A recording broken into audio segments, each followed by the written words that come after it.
नमस्कार। रिपोर्टर जी के चैनल के सभी दर्शकों का मैं स्वागत करता हूं। आज का चैनल का जो विषय है, हमारा सब्जेक्ट है, वो बड़ा विशेष है सभी इंसानों के लिए। उनके बहुत सारे दुख दर्द और पीड़ा से पूरी ह्यूमैनिटी गुजर रही है। बहुत सारे प्रश्न हैं, उन सब का आंसर, उन सब के ऊपर एक नया विचार, एक नई थॉट इस सेशन का विषय होगा। मैसेज फ्रॉम गॉड एक जो बुक है, परमात्मा का संदेश, हमारे बीच में उपलब्ध है। इस बुक को भगवान के, परमात्मा के एक जो उनके रूप में अवतरित हुए हैं, उनके द्वारा परमात्मा के दिशा निर्देश से बुक आई है। और इसमें उन सब रहस्यों का जिक्र है जो जिसके लिए ह्यूमैनिटी तड़प रही है सालों से, बरसों से। आज इस विषय पर हमारे बीच में उपस्थित हैं भगवती और परमात्मा के रूप में फागुनी पाठक जी और प्रदीप मुखर्जी जी। आपका सर स्वागत है इस विशेष अंक में। नमस्ते। और ये हमारा सौभाग्य है कि हमें परमात्मा का संदेश आपके माध्यम से प्राप्त हो रहा है। आज का चर्चा का विषय हमारा इसी बुक के आसपास रहेगा और जो परमात्मा संदेश देना चाहते हैं, जो ह्यूमैनिटी के लिए कुछ कहना चाहते हैं, कैसे हम जीवन जिएं, इसके ऊपर रहेगा। इसकी शुरुआत करते वक्त मैं आपसे सबसे पहले ये जानना चाहता हूं कि दर्शकों से ये जो समस्या बनी हुई है उसका निवारण, मैंने व्यक्तिगत रूप से भी इस बुक को पढ़ा है और जो इंसाइट इसके अंदर है, जो गहरे रहस्य इसके अंदर हैं ब्रह्मांड के, वो सब इस बुक के अंदर उजागर हो रहे हैं। तो आपकी यात्रा कैसे एक सामान्य मनुष्य कैसे परमात्मा का संदेशवाहक बनता है और क्या संदेश इस बुक के माध्यम से परमात्मा देना चाहते हैं? आपने दरअसल फाल्गुनी पाठक जी का नाम लिया है, तो सबसे पहले तो मैं दर्शकों को ये क्लियर कर दूं कि ये अभी फिज़िकली यानी शरीर में नहीं है हमारे साथ, लेकिन उनका प्रेजेंस इस इंटरव्यू में है और वो इस किताब के को ऑथर हैं और इस इंटरव्यू के अंदर उनकी ऊर्जा पूरी तरह हमारे साथ है। तो ये है पहला क्लैरिफिकेशन। दूसरा क्लैरिफिकेशन ये है कि मैं दरअसल अवतरित नहीं हुआ हूँ, मैं एक बहुत ही साधारण इंसान हूँ, एक साधारण मानव हूँ और कहीं एक मोड़ आया मेरे ज़िंदगी में और इस मोड़ के अंदर परमात्मा ने मुझे कांटेक्ट किया और कांटेक्ट करने के बाद हमारा उनके साथ काम शुरू हुआ। पहले मैंने उन पर विश्वास नहीं किया था कि ये परमात्मा है। उनको मैंने पूरी शंका के नज़र से देखा, उनको मैंने पूरी अंग्रेजी में हम कहते हैं स्केप्टिसिज्म, डाउट, क्वेश्चनिंग, क्योंकि मेरे अंदर यही था कि मैं बहुत ही लॉजिकल इंसान हूँ और लॉजिक ये कहता है कि कोई भी मनुष्य के अंदर आज तक परमात्मा आए नहीं है या अवतरित नहीं हुए हैं या कांटेक्ट नहीं किया है। हाँ, कुछ लोग संदेशवाहक ज़रूर हुए हैं, लेकिन ये संदेशवाहक थे भगवान के, जैसे मोहम्मद थे या मूसा थे या बाकी जो भी थे। और हमारे यहाँ पे भी जो ऋषि मुनि थे ये भी संदेशवाहक ही थे, जिन लोगों ने कई सारे किताबें लिख चुके हैं, जिनको हम हमारा धर्म के किताब कहते हैं, धार्मिक किताब कहते हैं। तो ये सब संदेशवाहक ही ये सब लिखते हैं। अब परमात्मा का जो काम शुरू हुआ, शुरू में तो ये नहीं था कि वो मुझे संदेशवाहक बनाना चाहते थे। उनका काम था कि तुम मेरे लिए जो काम करोगे वो है मेरे बच्चों को तुम्हें रिहा करना है। मैंने बोला किससे रिहा करना है? बोले कि राजा से। कौन राजा? ब्रह्मांड का राजा। तो तब तक मुझे कहीं मालूम नहीं था कि ब्रह्मांड का कोई राजा भी है और परमात्मा उनसे अलग है, वो भी नहीं मालूम था। तो इस तरह हमारा काम शुरू हुआ, लेकिन उस पल तक मेरा हमेशा एक ख्वाहिश ये रहता था, मैंने चारों तरफ सिर्फ दुख, दर्द, परेशानी, बेचैनी ही देखा है। वो इंसान के पास जितना पैसा हो या जितना कम पैसा हो, जितने भी उनके स्वास्थ्य हो या ना हो, मैंने ये भी देखा कि इनमें से निकलने के लिए ये या तो धर्म का मार्ग अपनाते हैं या फिर आध्यात्म का मार्ग अपनाते हैं।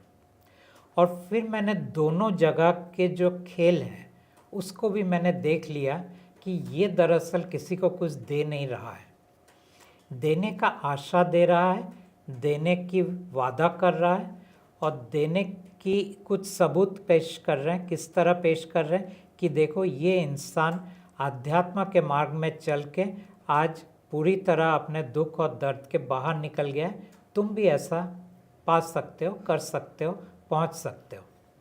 लेकिन मैंने देखा कि उनकी संख्या बहुत छोटा सा था और वो जिस तरह से मार्गदर्शन दे रहे थे उस तरह लोग चलते हुए भी उन तक नहीं पहुंच रहे थे। और काफ़ी लोग तो उसी के अंदर ही बहुत सारे नकारात्मकता को इकट्ठा कर रहे थे। तो मैंने देखा वो मार्ग भी सही नहीं है। फिर मैंने देखा कि अच्छा, ये जो कहा जाता है इंसान को कि तुम्हारा दुख, दर्द, परेशानी के लिए तुम ही जिम्मेदार हो, यानी कि तुम्हारे कर्म जिम्मेदार हैं, यानी तुमने कुछ किया है उसके लिए तुम आज भोग रहे हो। तो फिर मुझे लगा कि शायद बात कर्म की है जी। और हर कोई जो कर्म किया उन्होंने उसके हिसाब से भोग रहा है। किसी ने ज़्यादा खराब कर्म किए तो ज़्यादा उनका तकलीफ़ है, किसी ने कम किया तो कम उनका तकलीफ़ है। ऐसा मुझे लगा था उस वक्त। तो परमात्मा सर कब सबसे पहले आपके पास आए और क्या इससे पहले कोई अनुभव था आपको किसी भी रूप में कनेक्ट होने का? परमात्मा के साथ मेरा कोई अनुभव नहीं था कनेक्ट होने का। वैसे आने के बाद भी अगर शब्द अनुभव का ले तो कोई अनुभव नहीं था, क्योंकि जिसको हम 5 इंद्रियां कहते हैं, अनुभव उस 5 इंद्रियों के अंदर होता है, उसके दायरे में होता है। कोई देखता है, कोई सुनता है, कोई एहसास करता है, किसी के एनर्जीज बदल जाते हैं, किसी को अंदर से बहुत अच्छा लगता है, किसी को बहुत हल्का फील होता है। ये सब चीज़ें मुझे कुछ नहीं हुआ, खाली बस एक थॉट था कि मैं ही सोच रहा हूँ, मैं ही जवाब दे रहा हूँ। उसी हिसाब से ये पूरा कन्वर्सेशंस उनके साथ मेरा चल रहा था। जिस तरह से राजा की दुनिया है, किंग की दुनिया है, यूनिवर्स का मालिक है, उसमें भी बहुत लोगों को इस तरह के अनुभव होते हैं। उनको दिखता भी है, दूर का भी दिखता है, प्रेडिक्शंस भी करते हैं और काफ़ी हद तक लोग रिलीफ भी लेते हैं। तो उसको, उस अनुभव को और परमात्मा के अनुभव को कैसे डिफरेंशिएट कोई कर पाएगा? पहली बात तो ये है कि परमात्मा कोई अनुभव देते नहीं है। दूसरी बात ये है कि कोई भी परमात्मा को उनका स्वरूप में देख नहीं सकते हैं। उनको अगर परमात्मा को देखना है वो सिर्फ मेरा ही स्वरूप इस्तेमाल करते हैं और ये स्वरूप से परमात्मा दूसरे लोगों के सामने आते हैं। एक व्यक्ति, एक आम साधारण इंसान जो स्ट्रगल कर रहा है, उसके लिए एक रिलीफ है किसी भी फॉर्म में, क्योंकि हमारे यहाँ बहुत सारे धर्म हैं पूरे वर्ल्ड में और कोई ना कोई वो माध्यम चुन के बैठा हुआ है। दुख, सफरिंग तो कम नहीं हो रही है, बट वो उसके सहारे है। और कोई बहुत सारी थ्योरीज़ हैं, हज़ारों तरह की थ्योरीज़ हैं, स्टोरीज़ हैं। उनके बाद एक और स्टोरी आती है जो कहती है कि इन स्टोरी ये सब माया जाल है, मिथ्या है। तो और उनको ऑलरेडी अभ्यास बहुत सारे वो कर ही रहे हैं किसी ना किसी रूप में। तो ह्यूमैनिटी के लिए क्या ये ट्राई करने का वर्थफुल होगा एक और तरीका? क्योंकि वो बहुत सारे तरीके अपना चुके, थक भी चुके हैं बहुत सारे लोग कर करके।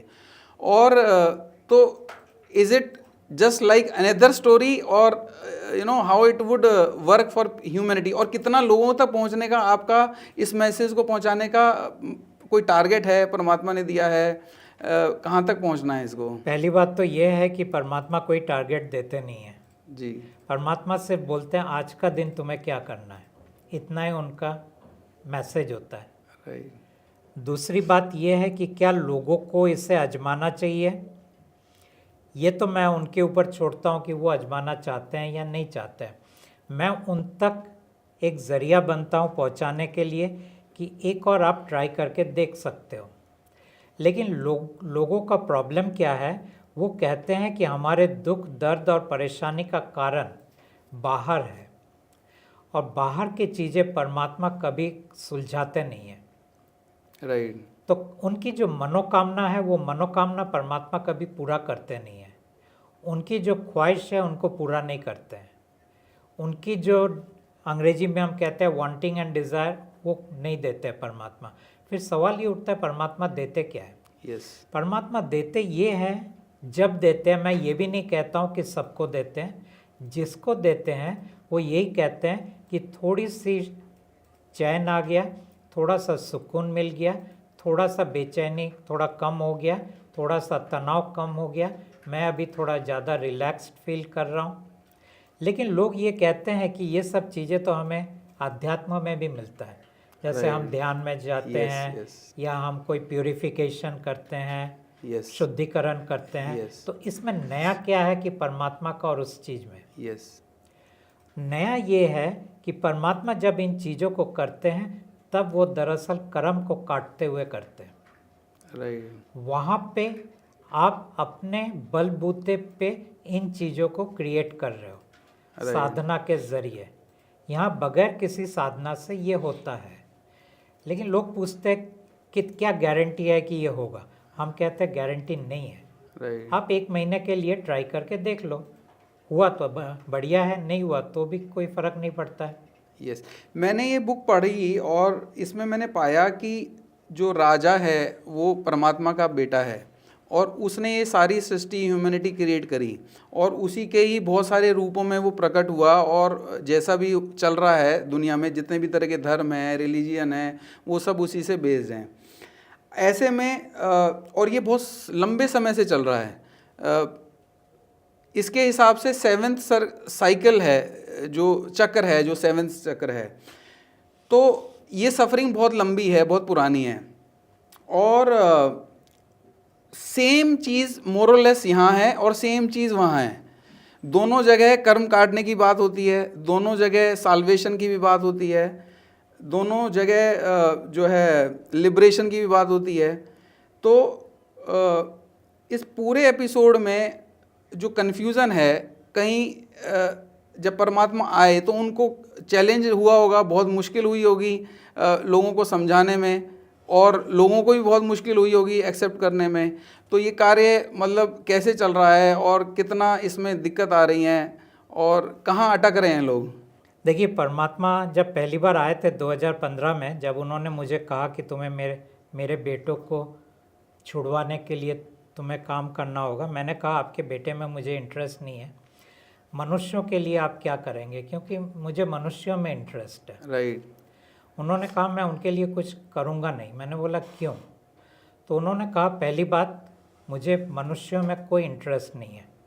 तो मैं चौंक गया, क्योंकि मुझे लगा था परमात्मा आए अब तो हमारे सुख के दिन शुरू होंगे। यस। और वो कह रहे हैं कि उनको मनुष्यों में कोई इंटरेस्ट नहीं है। और दूसरा बात, उन्होंने बोला कि अगर मैं कुछ करने जाऊंगा तो मैं मेरे बेटे के अगेंस्ट में जाऊंगा और मेरा बेटा मेरे लिए प्रिय है, मतलब डियर है। यस। मनुष्य मेरे लिए कोई मायने नहीं रखता है। राइट। और तीसरी बात मुझे बाद में पता चला, उस वक्त नहीं पता चला, कि दरअसल उन्होंने तो मनुष्य को बनाया है खाली सफरिंग के लिए। यस। तो फिर उन्हें क्या पड़ा है मनुष्य के सफरिंग को कम करने के लिए? राइट। एक सहारा था हमारे पास कि हमें ऐसा लगता रहा जीवन भर कि कोई है जो हमारा ध्यान रख रहा है, कोई है जो हमारे बारे में सोचता है, कोई है जिसको हम अपना दुख दर्द कर सकते हैं। और जिस मोमेंट में ये पता पड़ता है कि सब मिथ्या है और कोई हमारा मतलब उससे तो ज़्यादा अच्छा रहता है कि जो क्लोज फैमिली मेम्बर्स हैं वो हमारे लिए ज़्यादा चिंता कर लेते हैं। एटलीस्ट कुछ कर नहीं पाते, चिंता तो कर लेते हैं हमारे बारे में। एग्जैक्टली, वो हमारे शुभचिंतक है और जिनके ऊपर हम भरोसा करते हैं, वो चाहे भगवान हो, वो चाहे परमात्मा हो, उनकी हमारी कोई पड़ी नहीं है। मैं लोगों को कहता हूँ, तुम्हें लगता है कोई तुम्हारा सुन रहा है, वो तुम्हें क्या कहते हैं, इल्यूजन दे रहा है कि वो Yes. सुन रहा है। Yes. इल्यूजन का क्या होगा? भ्रम। भ्रम। वो आपको भ्रमित कर रहा है कि वो सुन रहा है, ये नहीं कि वो सुन नहीं रहा है, यस। लेकिन उससे कुछ पड़ा नहीं है। फिर लोग पूछते हैं आपको कैसे मालूम? राइट। मैं बोला क्योंकि मैं इन सबको प्रत्यक्ष से जानता हूँ। जैसे मैं एक इंसान को जानता हूँ वैसे ही मैं भगवान को भी जानता हूँ, परमात्मा को भी जानता हूँ। एक ही फर्क आया है क्योंकि ये काम हो क्यों रहा है। राइट। और वो फर्क ये आया कि जब मैंने परमात्मा को बोला आपका काम मैं करूँगा लेकिन कुछ तो आपको करना पड़ेगा, उन्होंने कहा मेरा काम ख़त्म होने दो, उसके बाद मैं देखता हूँ, मैं थोड़ा बहुत करूँगा लेकिन बहुत ही वो कम होगा, लगभग कोई इंसान को उसमें रस नहीं होगा, क्योंकि हर इंसान के अंदर यही है मेरे मनोकामना को पूरा करो। और फिर जो लोग मुझसे जुड़ना चाहते हैं जुड़ेंगे, जो नहीं जुड़ना चाहते उनको कोई फ़र्क नहीं पड़ता है।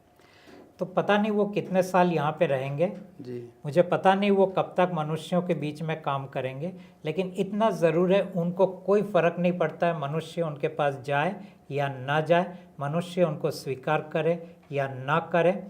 फिर भी मैं एक मानव होने के नाते इस काम को कर रहा हूँ कि जब तक मैं ज़िंदा हूँ ये मैसेज मैं लोगों को पहुँचाता हूँ।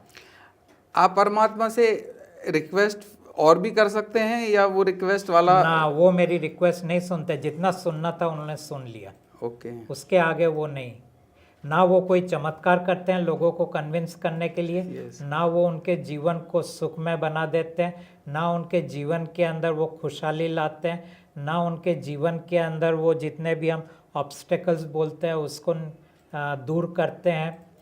वो कुछ भी ऐसा नहीं करते हैं। मैं जो पहले एक पूरा होप के साथ ये सोचा था, आज मैं उन चीज़ों को मेरा गिर गया है, लोगों के सामने मैं हकीकत रख देता हूँ और ये भी कहता हूँ कि तुम्हारे लिए परमात्मा मैं ही हूँ। राइट। क्यों कहता हूँ? इसलिए कि तुम कभी परमात्मा को इस शरीर और इस चेहरे के बगैर पा नहीं पाओगे, जुड़ नहीं पाओगे। आज देवता जुड़ना चाहते हैं परमात्मा से लेकिन नहीं जुड़ पाते, भगवान जुड़ना चाहते हैं भगवान नहीं जुड़ पाते हैं, और बाकी जितने भी हैं वो कोई जुड़ नहीं पाते, कोई गुरु, कोई संत, कोई महात्मा परमात्मा के साथ नहीं जुड़ पाते। क्यों? क्योंकि दो कंडीशन है परमात्मा के साथ जुड़ने का। पहला कंडीशन ये है कि परमात्मा की मर्जी होना चाहिए, तब जाके कोई परमात्मा के साथ जुड़ सकता है। और दूसरा कंडीशन ये है कि ये चेहरे के थ्रू उनको जाना पड़ेगा, तब वो जुड़ सकते हैं। फिर लोग कहते हैं ये आपका अहंकार है, वो कहते हैं कि आपका सेल्फ इम्पोर्टेंस के कारण आप ये सब चीज़ें कर रहे हो, अपने आप को प्रमोट करने के लिए कह रहे हो, आपका कोई और एक बहुत बड़ा गुरु बनने का सपना है, बहुत सारे फॉलोअर्स इकट्ठे करने का सपना है, और आप बाकी गुरुओं को उतना महत्व नहीं दे रहे हो। मैं इतना ही कहता हूँ, जो हकीकत है और परमात्मा के बताए हुए चीज़ों को मैं आपके सामने पेश कर रहा हूँ। मैं जानता हूँ इस चीज़ को आप स्वीकार नहीं कर पाओगे, फिर भी मैंने आपके सामने ये रख दिया। तो सर, जिस तरह से आप बहुत सारे पॉडकास्ट कर रहे हैं और डिजिटल माध्यम से लोगों तक पहुंच रहे हैं, तो क्या ये परमात्मा की गाइडेंस से हो रहा है, उनकी इच्छा से हो रहा है? ये पूरी उनकी गाइडेंस से हो रहा है। मान लीजिए कि बहुत सारे पॉडकास्टर्स हैं, लगभग मैं उन तक उनका ना आता है, 95% नो आता है जब हम सिलेक्ट करते हैं। राइट। बाकी जो रह जाता है उनमें से आधे से ज़्यादा वो मुझे नो कर देते हैं, ठीक है, क्योंकि ये सब्जेक्ट के अंदर उनको या तो सेफ नहीं होते हैं या उनको लगता है उनके ऑडियंस इसके लिए नहीं है। Yes yes yes yes. फिर बाकी जो थोड़ा बहुत रहता है, फिर बाकी जितना लॉजिस्टिक में बन पाता है उतना ही हम करते हैं। मैं दर्शकों को एक साथ साथ बताता चलूं कि मैंने बुक पढ़ी है, मेरे अपने अनुभव भी हैं इसमें, और परमात्मा का अनुभव भी प्राप्त हुआ, और जिस राजा की बात हो रही है, जिसको हम भगवान मानते हैं, हमारी सृष्टि चलाता है, उसका अनुभव तो जिंदगी भर रहा। तो जो शिफ्ट है वो दिखता नहीं है, कुछ अंदर होता है, और वो जो अंदर होता है वो बहुमूल्य है, और ये मेरा पर्सनल अनुभव भी है। और शायद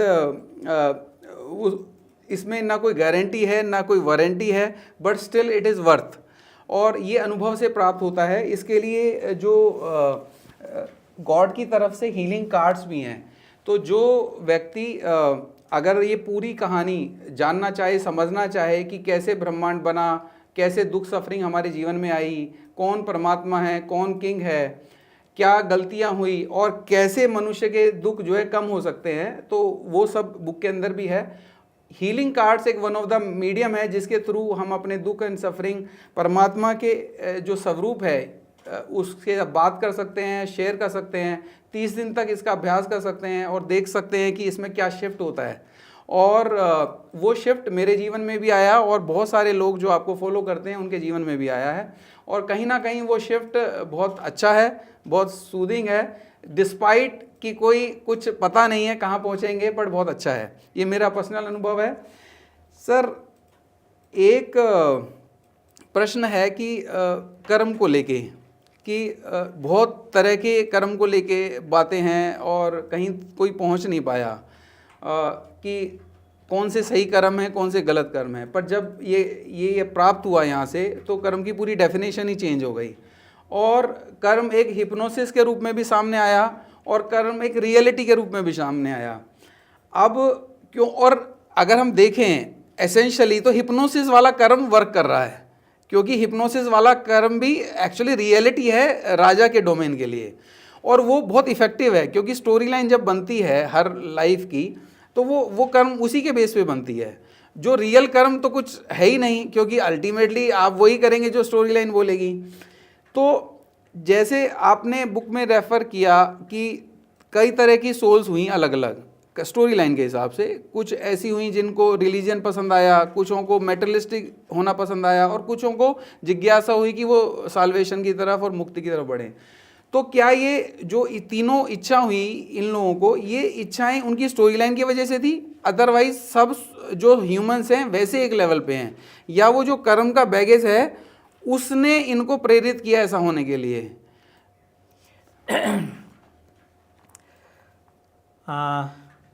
जब राजा को पता चला, यानी भगवान को जब पता चला कि परमात्मा अब आने वाले हैं जी, तब वो ढूंढ रहा था रास्ते कि किस तरह मैं मानव को रोकूं कि वो परमात्मा के पास ना जाए। तो उसने 3 जरिया अपनाया। पहला जरिया था कि वो मानव को महत्वाकांक्षी बनाया। महत्वाकांक्षी बनाने के कारण उसके अपने ज़िंदगी में बहुत सारी डिज़ायर्स आ गए, वांटिंग्स आ गए।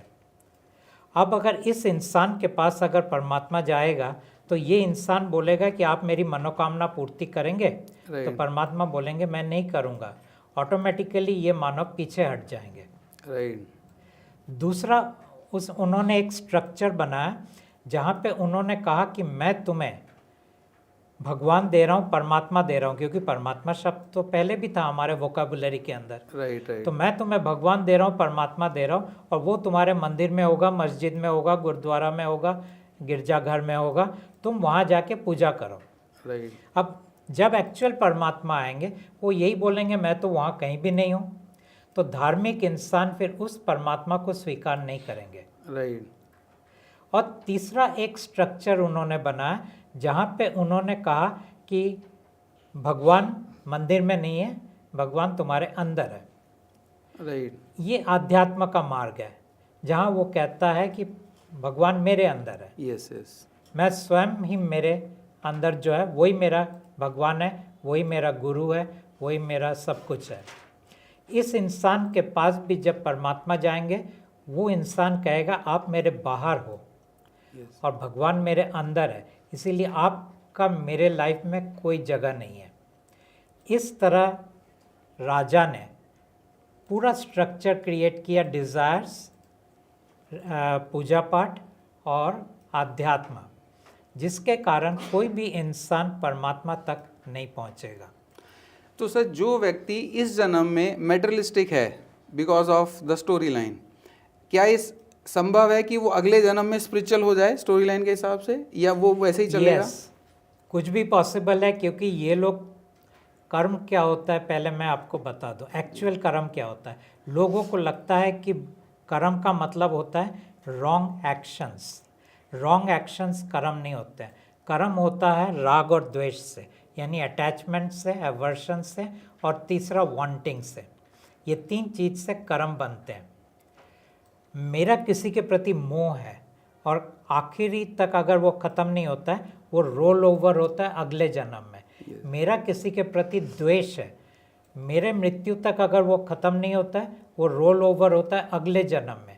मेरी बहुत सारी चाहत है, जो पूरा नहीं होता है वो रोल ओवर होता है अगले जन्म में। राइट। तो ये यहाँ से कर्म की सृष्टि होता है। यूँ तो आपने जैसे कहा कर्म पूरी तरह एक हिप्नोसिस है, एक्चुअल है नहीं, फिर भी अरे रियल कर्म कुछ होता नहीं है, हिप्नोटिक कर्म सही है। Yes yes. लेकिन इसके ऊपर से इंसान फिर बदलता रहता है। Right right.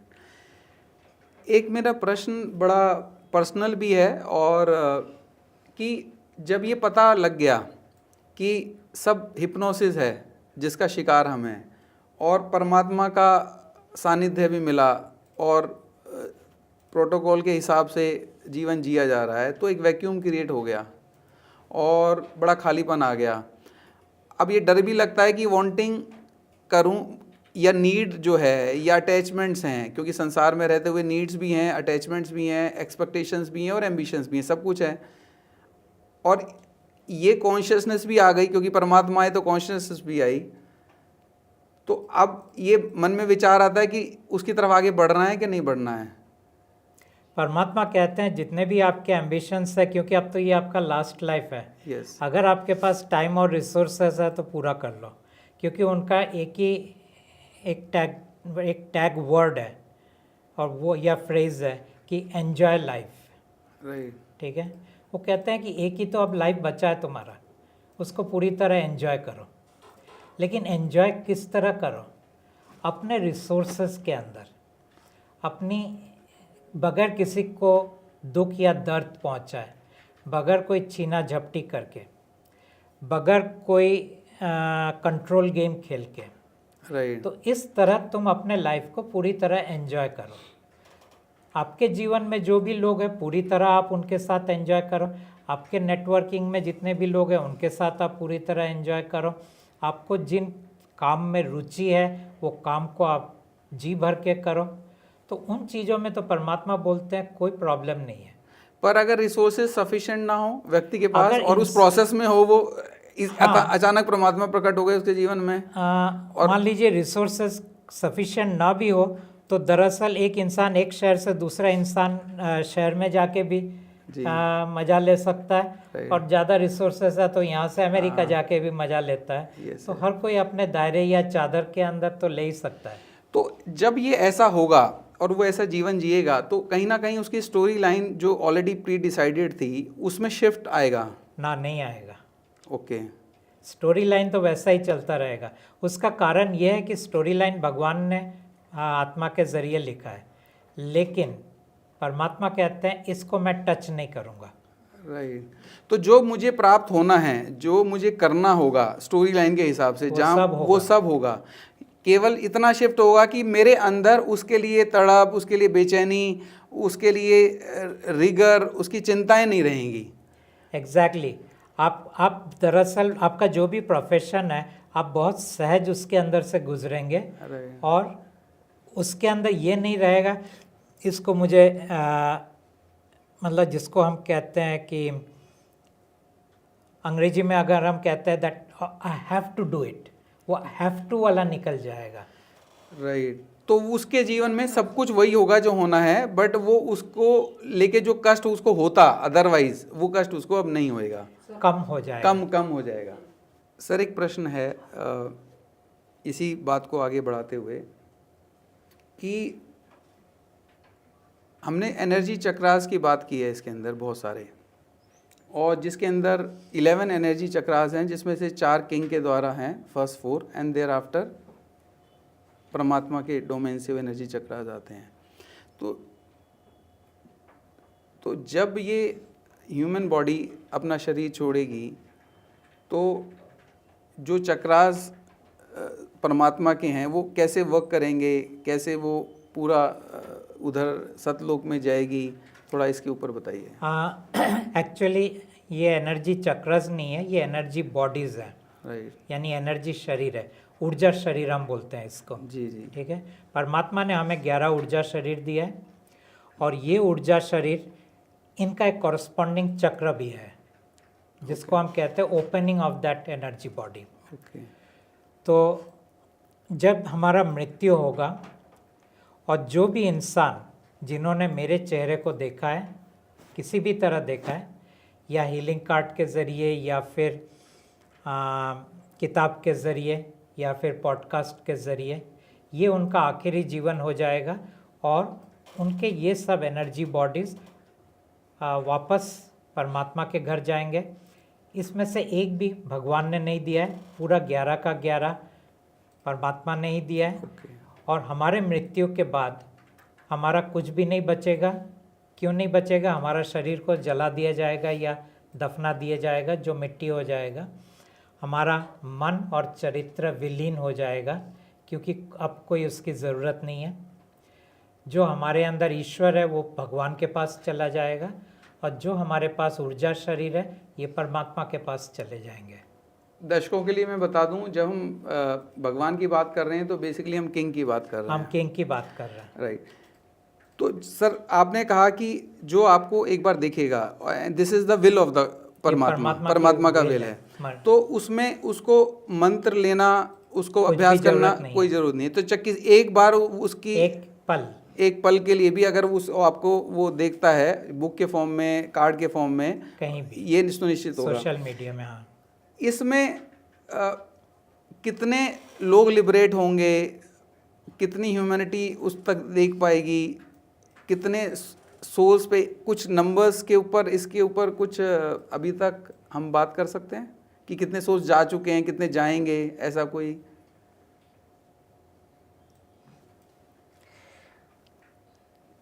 देखिए, आने वाले 100 साल के अंदर तो सब चले जाएंगे। ओके, तो जिन्होंने नहीं देखा होगा वो भी चले जाएंगे? ओके। सवाल ये उठता है कि आने वाले 100 साल में इंसान नहीं रहेंगे? ऐसा नहीं है, इंसान रहेंगे। तो ये इंसान कौन है जो रहेगा, और आज जो इंसान है वो कौन है जो मेरी बातें सुन रहा है? राइट।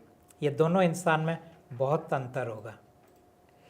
एक है, दो तरह के इंसान इस वक्त इस पृथ्वी में मौजूद हैं, और ये दो तरह का जो इंसान है, ये दरअसल एक को हम कहते हैं सोल्ड बीइंग्स, दूसरे को हम कहते हैं नॉन सोल्ड बीइंग्स।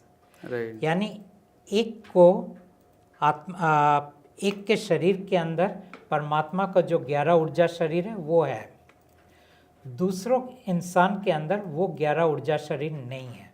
वो प्योरली किंग के द्वारा बनाए गए होंगे, प्योरली राजा के द्वारा बनाए गए हैं। और बड़ा इंटरेस्टिंग है ये दो ग्रुप को लेके। और इंटरेस्टिंग चीज़ ये है, जितना सफरिंग और पेन मैक्सिमम जो होगा ये सोल्ड बीइंग्स के होंगे, और ये जो नॉन सोल्ड बीइंग्स होंगे इनके मिनिमम सफरिंग एंड पेन होंगे। Right, right. और ये जो नॉन सोल्ड बीइंग्स होंगे ये बहुत इंटेलिजेंट होंगे, बहुत सक्सेसफुल होंगे, और हर फील्ड में ये एकदम बढ़िया परफॉर्म करेंगे। और अभी एग्जिस्ट कर रहे हैं ये ह्यूमैनिटी में? बहुत है ऑलरेडी, क्योंकि ये ट्रांजिशन शुरू हो गया है। क्योंकि भगवान को मालूम है कि ये सोल्स अभी जा रहे हैं, ये लोग नए सोल्ड बीइंग्स क्रिएट नहीं करेंगे। उसने अपने इंसान क्रिएट करना शुरू कर दिया। एक बीच में अपडेट आया था कि जो कर्स है परमात्मा का किंग को दिया हुआ, उसकी वजह से ह्यूमंस फूड क्रिएट करते हैं अपनी नेगेटिविटी से, और वो कर्स वापस ले लिया गया। वो कर्स वापस परमात्मा ने ले लिया था, लेकिन जब परमात्मा ने देखा कि वो कर्स वापस लेने के बावजूद भगवान ने इंसान की दुख और दर्द में थोड़ा भी कोई कमी नहीं आने दिया, तब परमात्मा ने फिर वापस वो कर्स उनके ऊपर डाल दिया। तो फिर कैसे अब आने वाले समय में जब ये हो जाएगा तो कैसे किंग क्या करेगा, वो क्या होगा? उस वक्त ज़रूरत नहीं होगा, क्योंकि जैसे यहाँ से परमात्मा निकल जाएंगे उनके ये सब कर्स खत्म हो जाएगा। ये पूरी सृष्टि पूरी नए तरह से शुरू होगा। Okay, okay. तो जो कर्स वापस लगा है वो जैसे ह्यूमैनिटी वापस जाएगी, ह्यूमंस वापस जाएंगे, जैसे ये सोल्ड बीइंग्स जो होते हैं, ये जैसे जैसे वापस जाएगा, बाद में वो कर्स कैंसिल हो जाएगा, और फिर भगवान अपने हिसाब से पूरी नए तरह के। ओके सर, आपने कहा कि किंग ने जो ये दुनिया बनाई, ये वहाँ से परमात्मा का जैसा उसने देखा वैसा ही अपने माइंड में ड्रीम के फॉर्म में क्रिएट किया, और कहीं ना कहीं इससे एक बात ये भी निकल के आती है कि जो हम अनुभूति करते रहे किंग के डोमेन की, कहीं ना कहीं वो रियलिटी में, रियल वर्ल्ड में, उधर सतलोक में ऐसा होती होंगी, ऐसा होती होंगी। तो अगर उस हिसाब से देखें तो आज अगर हमारे अंदर बहुत सारी भावनाएं हैं, प्रेम की, करुणा की और बहुत सारी, तो वो उधर एग्जिस्ट रियलिटी में करती होंगी। वहाँ रियलिटी में पॉजिटिव फीलिंग्स एग्जिस्ट करते हैं, लेकिन फिर भी परमात्मा बोलते हैं इंसान ने जिस चीज़ को एहसास किया है, वहाँ पे जो है वो पूरा अलग है। तो जब हम बात करते हैं कि परमात्मा जो है, जैसे हम कह रहे हैं हमारे अंदर फीलिंग्स हैं, तो वो फीलिंग्स परमात्मा के अंदर होंगी कुछ अलग लेवल है, पे। लेकिन उनके बच्चों के लिए प्रॉब्लम यही है। पर धरती पे हम लोग जो हमारे कनेक्टेड नहीं होते हैं, पर कुछ लोगों के अंदर ऐसा है कि जो उनसे कोई कनेक्टेड नहीं होता तो भी हम जिसको फिर भी फीलिंग कैरी करते हैं, and we go beyond our own. ये सही बात है। जैसे आपने कहा कि आपके जीवन में जब परमात्मा आए, एक पूरा एक टर्निंग पॉइंट आ गया आपके लाइफ में। इस तरह कई लोगों के लाइफ में टर्निंग पॉइंट हुआ है।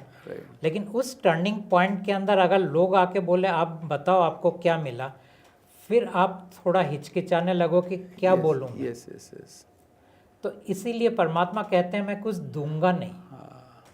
तो मुझे लगता है जो वो बोलते हैं उससे ज़्यादा डिलीवर करते हैं, अंडर कमिट ओवर डिलीवर। ऐसा है? नहीं, मैं ऐसा नहीं बोलूँगा। उसका कारण क्या है कि लोगों के अंदर मैं गलत आश्वासन नहीं देना चाहता हूँ। मैं उनको यही कहता हूँ आप एक बार 30 दिन के लिए ट्राई करके देख लो, 1 महीने की बात है, सिर्फ इतना ही करो।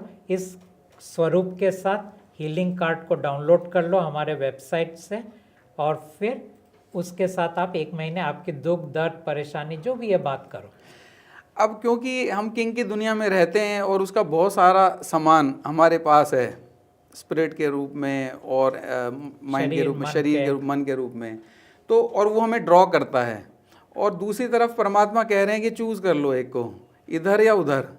और ऐसी कई, क्योंकि सोशल बाउंडिंग्स हैं, बहुत सारे प्रेशर्स हैं, मजबूरियां हैं, उसमें ऐसा होता है कई बार, इधर से उधर होता रहता है।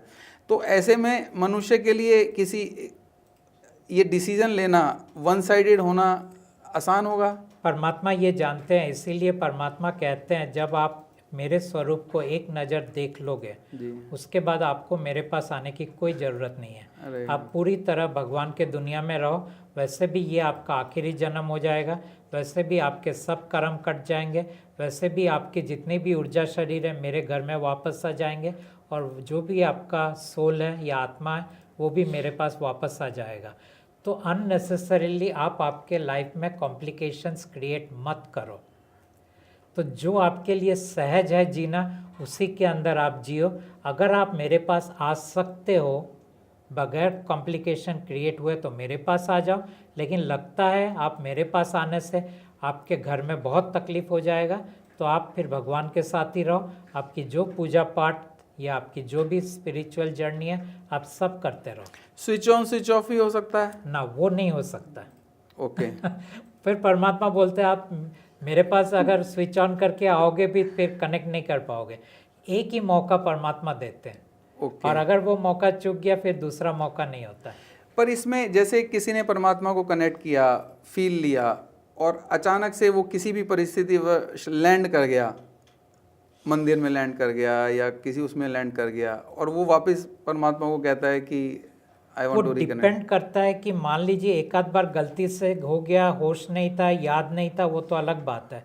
लेकिन फिर कोई बोले नहीं मुझे तो ये पूजा करना पड़ेगा क्योंकि घर वालों का प्रेशर है, परिस्थिति है, जो भी है, तो वो अलग बात होता है। तो उसमें अभी वो थोड़ा सा ग्रे एरिया है कि कौन सी सिचुएशन में वापस आ सकता है, क्योंकि बार बार ऐसी घटनाएं घटती खाली दो ही चीज़ें बोलते हैं। अगर आपके घर में आपके बच्चों का शादी है तो ठीक है, आपको जो करना है करो। राइट। आपका अगर फैमिली में मतलब पेरेंट्स, वाइफ, चिल्ड्रन, ये है, मतलब और कोई नहीं है जो वो लास्ट क्रिया कर सकता है, तो वो आप करो।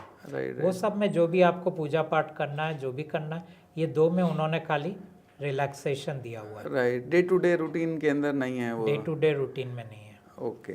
और उसमें परमात्मा से ऐसा भी नहीं कर सकता कि गलती से चला गया था, मुझे वापस ले लो। बार तो वो छोड़ देते हैं, लेकिन जब देखते हैं इनका मंशा अभी भी उनका झुकाव वहीं पे है, हाँ, तो परमात्मा बोलते हैं वहीं रहो ना, Yes, कोई sir. प्रॉब्लम नहीं है वहाँ पे। यस वो उनके बेटे के अगेंस्ट में नहीं है। राइट। ऐसा नहीं है कि इन दोनों के अंदर एकदम घमासान युद्ध हो रहा है, हाँ ऐसा कुछ भी नहीं है। राइट। जो इनके बेटे हैं ये नेगेटिविटी में पैदा हुए, क्रोध में पैदा हुए और ये सृष्टि रची गई। तो इसमें जो 21 यूनिवर्सेस मिले उसके अंदर ह्यूमन एक प्लेनेट पे हैं धरती पे, और बाकी जगह और लोग हैं। तो उसके अलावा ह्यूमंस का कहीं और कोई एग्जिस्टेंस ना और कोई प्लेनेट में नहीं है। और कोई प्लेनेट में तो मतलब हम लोग जो, क्योंकि सोल्स के साथ सोल्स आई और उन सोल्स का उन्होंने हमें क्रिएट किया, तो जब हमारी सोल्स, ह्यूमंस की सोल्स वापस जाएंगी तो क्या ह्यूमंस को कभी कुछ किसी भी तरह का रियलाइजेशन होगा? नहीं, तब तक उनका मृत्यु हो जाएगा ना, मृत्यु के बाद जाएंगे वो।